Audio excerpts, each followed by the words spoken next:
Les récentes attaques contre les positions de l'armée, la reprise de Kidal par les FAMA, l'occupation des emprises de l'amunissement, le recrutement au sein de l'armée sont les principaux points qui ont meublé la conférence de presse mensuelle de la DIRPA. Au cours de son introduction, le directeur a d'abord signalé que les villes de Kidal et Tessalit sont sous contrôle, notamment avec l'arrivée de 200 agents de la police.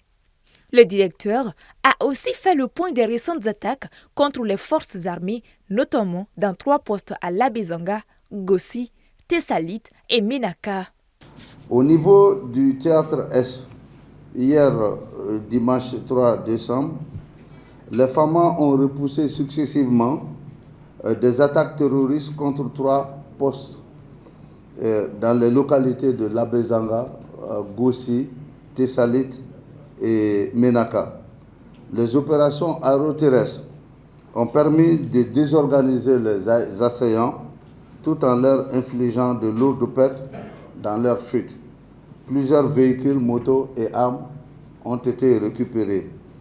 Dans le théâtre centre, nous constatons également une diminution des attaques contre les postes FAMA, mais à une augmentation des exactions contre la population civile.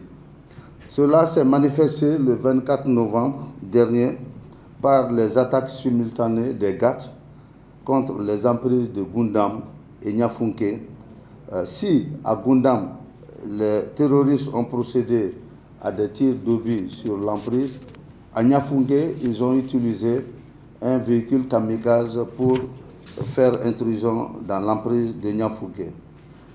Après celle de Ogosagou, Ber, Gundam, Menaka, Douanzan et Tessalit, l'armée s'apprête désormais à occuper les bases de Mopti le 8 décembre et celle de Tombouctou le 14 décembre 2023.